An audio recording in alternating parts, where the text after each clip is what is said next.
Hello, everyone, and welcome to Danger on Delmarva. My name is Rhonda Jefferson, and I'll be your host as we travel down the dark and winding roads of the Delmarva Peninsula.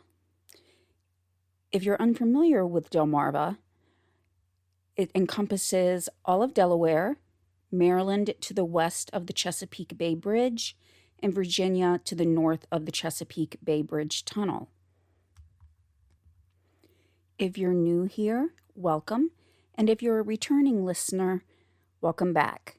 Thank you all for taking some time out today to listen to the stories of people who've lived on Delmarva and in today's cases, who have been the victims of violent and senseless crimes.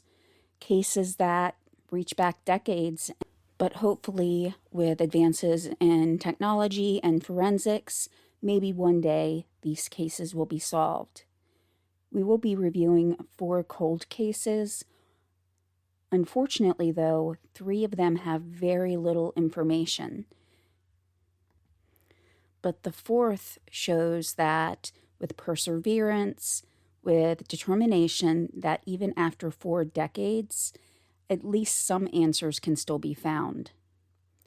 Before I get into these cases, I do just want to let everybody know that in this episode, as well as most episodes, there will be discussion of topics or events that may be disturbing to some listeners.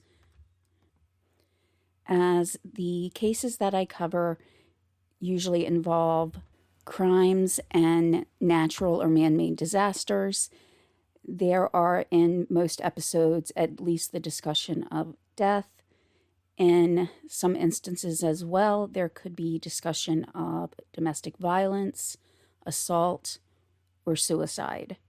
So if you feel like this is not exactly the right fit for a podcast, I completely understand, but I just want to make sure everybody is aware of some of the topics that we may cover.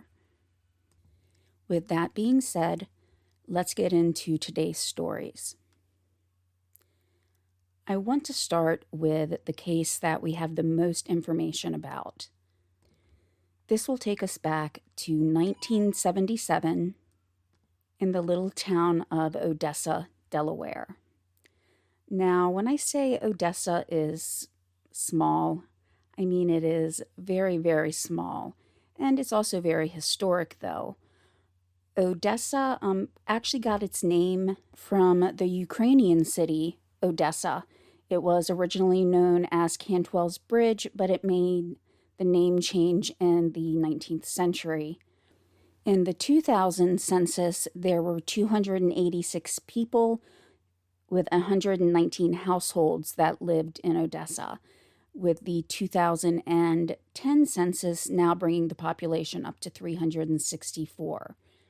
I have actually gotten a little lost on the back roads behind Odessa or around Odessa before, and I can say even as of just a few years ago, if you are in an area that's not right up against the highway, it can be very, very dark.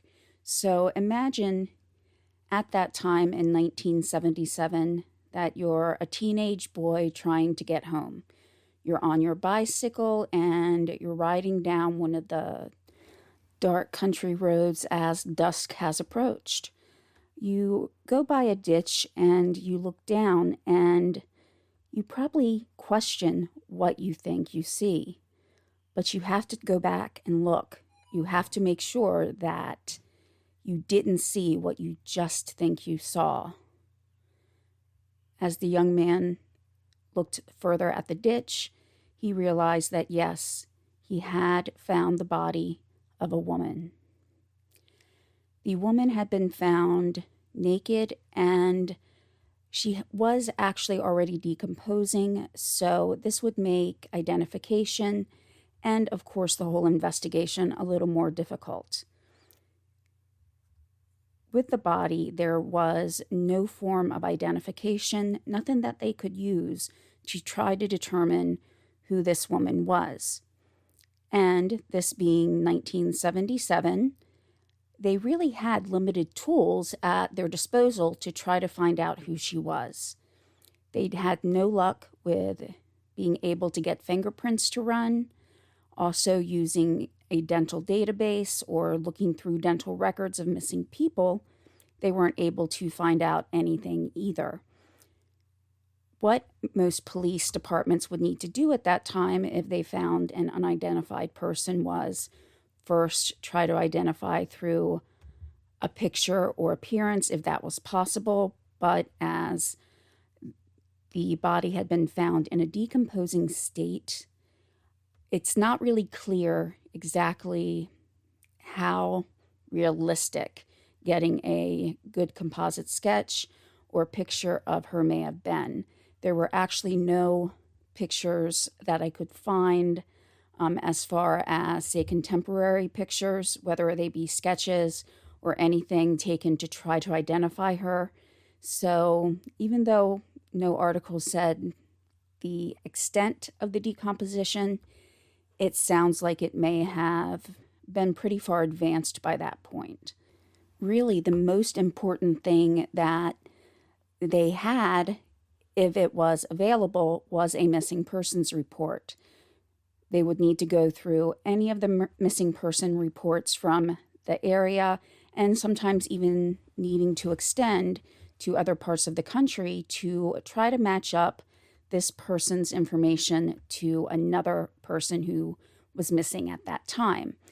And using everything that they had, they were unable to find a match. The detectives, though, did not give up. Fast forward to the year 2008. Detectives are still revisiting the case and trying to find any way that they can identify this Jane Doe, who has been unidentified for over 30 years at that point.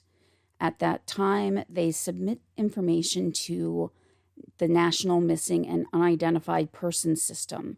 That's called NamUs, or abbreviated as NamUs. And that's a site that I actually use to try to look at information to, find some cold cases to bring, into the light again. Part of the information provided in that profile would be not only information about how and when she was discovered, as well as any possible identifying features. It also included a DNA profile. That profile was also entered into CODIS, which is the Combined DNA Index System. Many of us, if we listen regularly to true crime shows or even, procedural dramas about crime, may hear this brought up a lot, that DNA is run through CODIS, but no hits. Another decade would pass before any other movement happened on this case. In February of 2017, the Newcastle County Police, who are the ones in charge of the investigation, found out about Parabon Nanolabs. And Parabon has really, really taken leaps and bounds in the advances that have come along regarding DNA and other forensic technologies. One of their specialties is called phenotyping. And what that is they look at the actual DNA or genetic makeup of an individual and try to determine what physical traits this person may have had. For example, I have submitted my information to 23andMe, and when I got my profile back, they said that they thought my hair was dark. Yes, it was.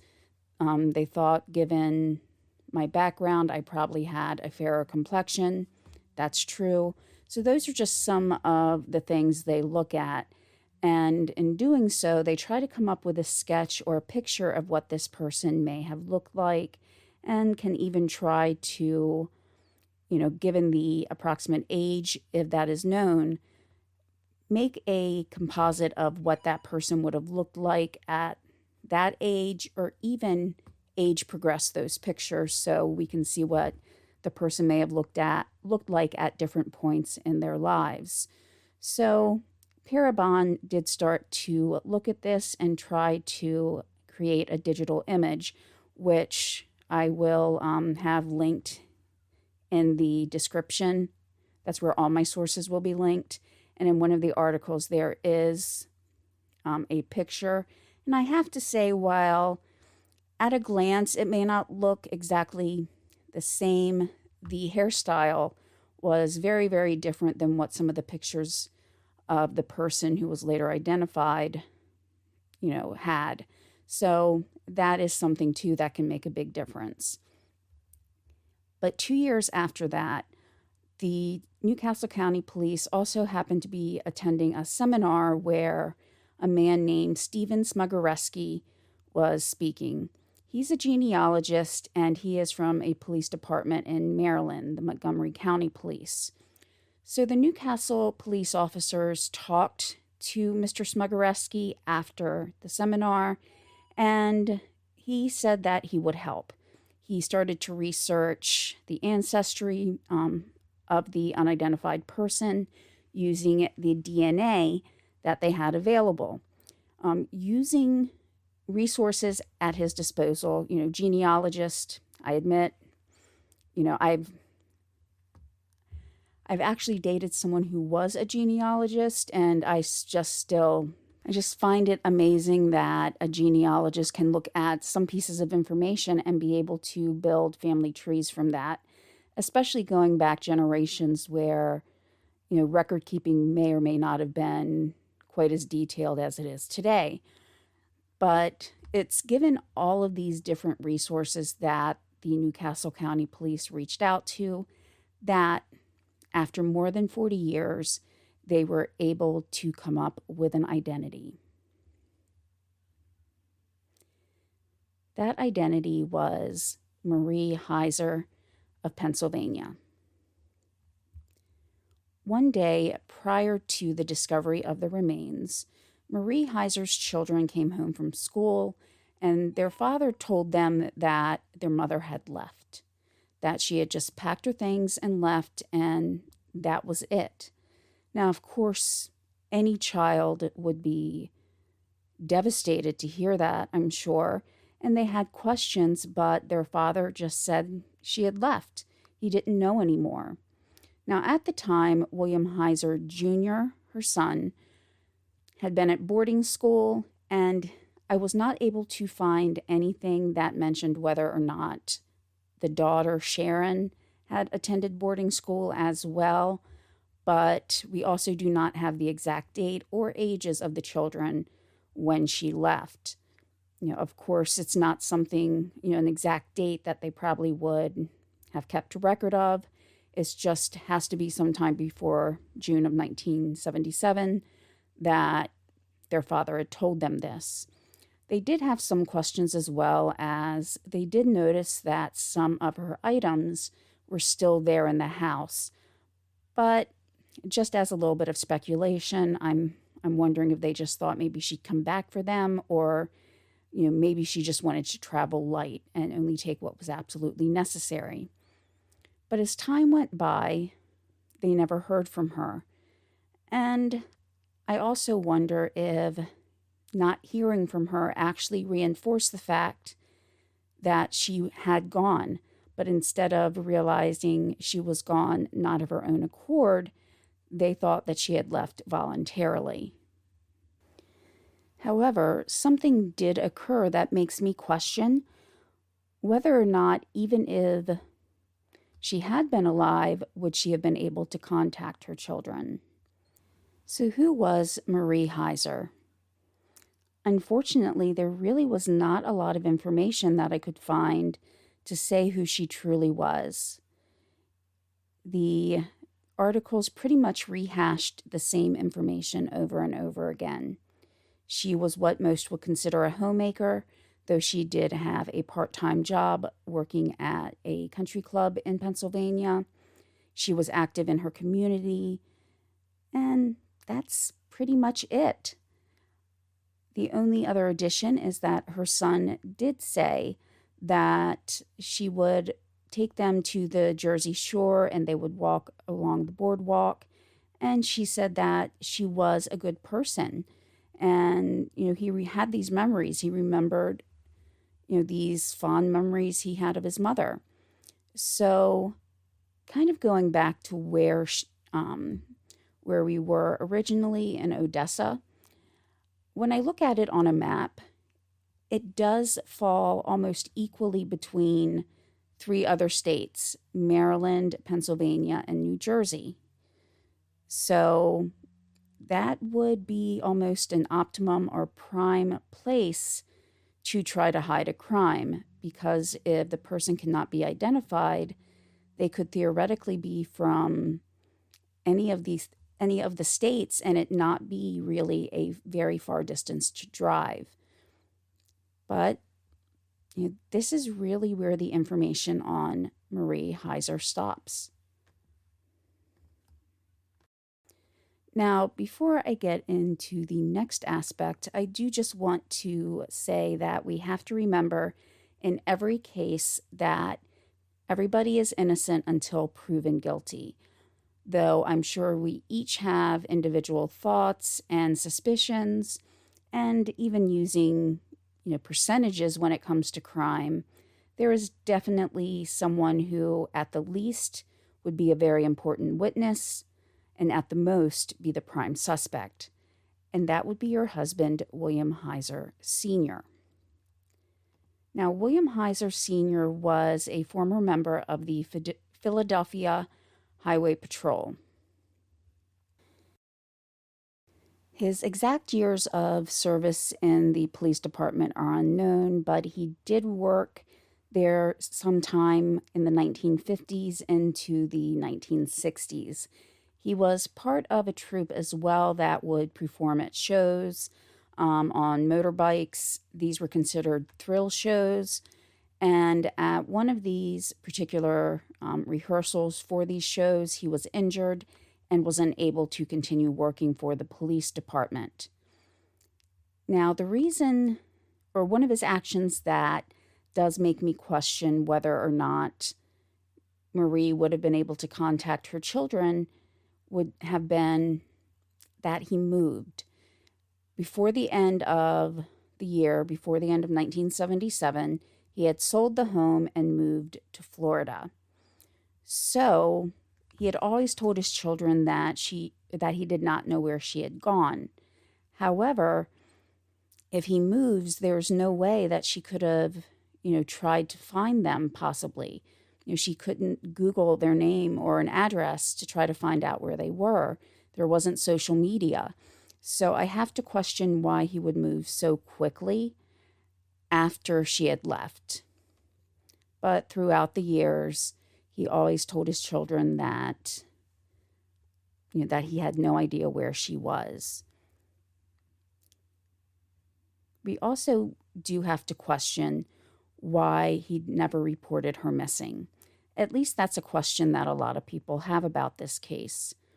Now, personally, I want to look at everything from, every different angle.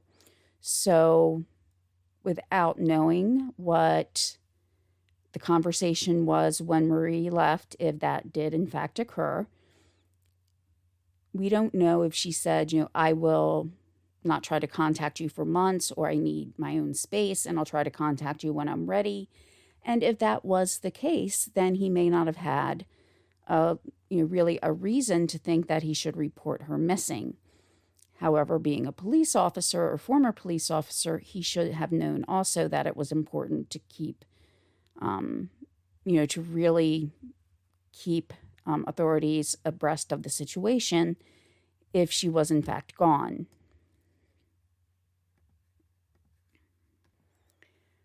But based on percentages, most likely she would have been killed by somebody that she knew, and in many, if not most cases, that would be the significant other. Now, there's no information ever that there were reports of domestic violence. Mr. Heiser Jr. says his dad was great. He couldn't see him ever hurting anybody. So we weren't really there to see the family dynamic. But this does bring up questions of what would happen to someone who was a victim of domestic abuse if the spouse was in law enforcement. Now, looking at it from the 1970s perspective, unfortunately, domestic violence was not taken as seriously as we know it is now. If domestic violence had been part of their relationship, if Marie did reach out to law enforcement, she would not only have had to deal with the attitudes about domestic abuse or violence at that time, but also wonder if one of her husband's friends from his time on the force would be someone who responded. And if it was someone that he knew, would that person even believe that their friend was capable of doing something violent? Now, again, there were never any accusations that were found regarding this, but it is something that does come up if a spouse goes missing and the history is reviewed. It's also a position to be in where, if there are any ways to get away from an abusive relationship, such as going to a shelter or reaching out to resources, someone who has been part of the law enforcement community would have some of that information. One of the articles that I read did give information about what they call a unique vulnerability. And it does, give some of the, I guess you would say, the point of views from someone who is a victim of domestic violence, when that other significant other is someone in law enforcement. Now, the article itself only mentions when the husband is in law enforcement, which, is something, too, that has changed over time. It can be the husband or wife or significant other that is in law enforcement. It doesn't necessarily just have to be the husband. It could be either partner who is part of a relationship. But the article did at least give some of the perspectives and obstacles that the victim of domestic violence would have to overcome if the significant other was in law enforcement. So what happens from here? Do the investigators still keep investigating even though, a primary witness and possibly the prime suspect is no longer living? They do want to continue to investigate. They are actively looking for more information. And if anybody lived in that area or knew Mr. or Mrs. Heiser, they are asked if they have any information that they believe may be pertinent to this case to contact the Newcastle County Police Department, specifically Detective Jeffrey Sendek at 302-395-8110. So again, they are looking for any information regarding this case because, they do want to look at all angles. They're not just going to give up trying to find answers about what happened to Marie, because after these decades, nobody has paid for what they did. We don't know if her husband was involved. For all we know, it could have been another partner if she had met someone else. And I'm not saying this is the case. I'm just saying that we have to look at all possibilities. If she was involved with someone else, that they possibly, could they have become upset with her or enraged and killed her? Could she have been in the process of leaving and hitchhiked or was picked up by somebody who meant her harm? We just don't know these answers, partially due to not knowing exactly the time frame between when she went missing and when she was found or when she was killed. So there's so many answers that still need to come about in this case. But at least after 44 years, her children now have an answer that she didn't just leave them. They can start working on trying to erase some of that pain, thinking that their mother had abandoned them, and try to move forward with the knowledge that she still did love them. Now, Mr. Heiser Jr., he actually became a member of law enforcement himself. He worked in Florida, where he's now a retired sheriff's deputy, but he still continues to believe his father had nothing to do with his mother's disappearance or death. And what Mr. Heiser Jr. said of, at least finding these answers about the case is that he, quote, appreciated all of the hard work by law enforcement in identifying his mother, as it gave his family some sense of closure regarding her disappearance.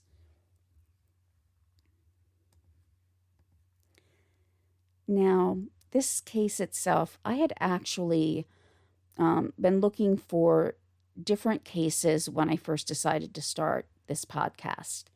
I, didn't just want to start with an idea of a couple cases to cover. I wanted to make sure I at least had a handful that I could be working on and trying to gather information. So at the beginning, I had some very firm ideas of what I wanted to cover, but I'd also looked into cold cases, and this was one that I had seen. At the time, she was still unidentified. And about a month or so later, I looked up the bit of information that I did have. And when I looked it up, it said she had been identified, which of course then gave me some information to start looking for more articles. I did hold off on doing an episode about her case because I wanted to see if any new information would come about. But it's really been, like I said, the same information over and over again through each article that I've read. But if you actually still go to the Newcastle County Police Department cold case page, it actually, at least on the primary page, has Marie Heiser listed as still unidentified. It just has the picture, the drawing of what she may have looked like on the page. But I also did look at another case, which unfortunately, again, there's not a ton of information about, but a lot of time has passed. October 1979. But while it's been decades, there's still always the chance of possibly more information coming to light, as we've seen in Marie Heiser's case. Going to another part of Newcastle, Delaware, in Garfield Park in Newcastle, Grace Harmon lived there in October of 1979. She was 52 years old when police were sent to her home on October 3rd. She had been killed and she died of blunt force trauma and was pronounced dead at the scene. Unfortunately, that's about all we have regarding her case. Literally, that's it. She lived, on Donhaven Drive in Garfield Park, but there's no other information or leads that are available about her case. With so much time that has passed, there's a few different obstacles. One is, given that it's been well over 40 years, could the person who killed her still be alive themselves, or have they passed away? Are any potential witnesses still alive? So, on the reverse side of that, it could have also changed perspectives of potential witnesses. As time has gone by, would any allegiance or sense of loyalty that they had to someone possibly have dissipated? For example, if they were friends with a person and kept their secret, not only about Miss Harmon's case, but any case, with that passage of time, did the friendship deteriorate? If it was a relationship, a romantic relationship, did that end? And they feel more comfortable coming forward about that now. These are things that we always need to look at with cold cases, and the fact that while there may be obstacles because of lapsed time, it can also make people more willing to talk. And that's one of the reasons why we have to keep going over these cases and keeping them in the limelight, so that maybe someday somebody will hear something and say, now's the time, I need to talk to somebody about this. And I really hope that that happens for Miss Harmon and any cold case out there, because every family deserves answers. But when I looked at her picture, one picture is of her holding a birthday cake, and there's another picture of her just sitting in a chair looking stylish and serene. And to know that she came to such a horrific end, it just makes me angry that no one is paid for that. She could be anybody's mother or grandmother or aunt, and to this point, no one's paid for that crime. I do have two more cases that really only have about the same amount of information as these first two did, in regards to really not much at all. But again, that's one of the reasons to keep, somebody's story out there, is maybe one day it will, jog someone's memory. So the next case is of an elderly gentleman named Pennock Polk. And this happened in 1987 on January 10th. Mr. Polk was killed at his own home. His family had been trying to get in contact with him by phone, but when they were unable to do so, they contacted one of his neighbors. They looked outside and saw the lights were on at his home, so at that point, family members did decide to come check on him. He lived on Eden Allen Road in Somerset County, Maryland, and when the family members got there, they were able to get into the home through an unlocked door, but no family member should ever have to see this. They found Mr. Polk deceased, and he had been both beaten and shot. So a man who lived 83 years came to an end when someone came into his home, and it looked like robbery was the motive for the crime, took things that Mr. Polk had worked for and earned, and then took his life for no reason. There was no reason that anybody needed to do that. But they did, and that means, as this case has been unsolved, this person was out there and could have done this to other people. And he deserves to pay for the crime that he committed, even though it was so long ago. It doesn't take away the pain of Mr. Polk's family, of having to find that, of taking away any amount of time that Mr. Polk could have spent with his family and friends. So again, this goes back to January of 1987. If you did live in that area or knew Mr. Polk or have any information, please reach out to the Maryland State Police Homicide Unit. One other case that I want to touch on in Maryland, and this took place in Pocomoke, that's part of Worcester County, Maryland, and this was a Ms. Beatrice Wessels. And again, we are looking at someone who is in their 80s. She was 80 years old, and she passed away almost 2 years to the day as Mr. Polk. She died in January on the 7th of 1989.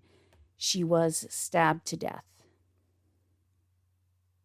Yes, she was stabbed. So it was a violent act that took Ms. Wessels' life.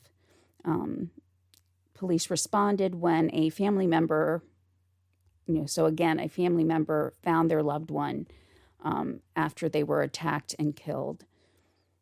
The police responded, and there's no other information from that point. The only addition is apparently there was someone who did live on the same property as Miss Wessels, but that's that. It just says they were a witness, but it doesn't provide anything that they may or may not have seen at the time. So again, if you did live in that area or know someone who may have information, please reach out to the Maryland State Police Homicide Division. I'm going to leave links to both Maryland and the Newcastle County Police, for information if you do have anything that you want to add. Um, I did look for some Virginia cold cases that took place on the Eastern Shore counties or the Delmarva counties of Virginia, but the information on those were even less. There have been identified remains that had been located previously, but they were not complete remains and were in a very advanced state of decomposition, sometimes just being skeletal remains, and not all of the remains. So even the gender and time frame of when that person would have died are completely unknown. Just reviewing the ones in in Virginia, there's also looks like a possibility of remains coming up from the shore, meaning someone who may have drowned. The remains may have been found of someone, who did drown in the ocean, and they're being brought to the shore. And, in some parts of Maryland, it may be the same thing as well, and Delaware, but at least the cases that I looked at in Virginia, that seemed to be a possibility a little bit more than the cases they looked at in Delaware and Maryland. While reviewing all of these cases, plus, the other cold cases that I have marked that I want to review, something's become apparent to me. And there was a saying I've heard just in passing over time, whether it's been on TV shows or, more personally, that in death, everyone is equal. And while I get the intent beyond that or behind that, meaning that once someone dies, you no longer have, rich or poor, anything like that. And while, on the surface, there could be differences such as the type of funeral service or the type of monument, whether it be a headstone or mausoleum, still the physical form after a person passes away, everyone is equal in death. At least that's what I feel the intent behind that saying is. But in reviewing these cases, it's just not the case. There are so many people who are left without their name. And that's just heartbreaking because your name is your identification. So when someone says your name, they can either have the fondest of memories or the worst. They could, have the memories of, growing up together, of going to parties together, of just spending good quality time with each other. And hearing a name may make you think about contributions that this person made on society.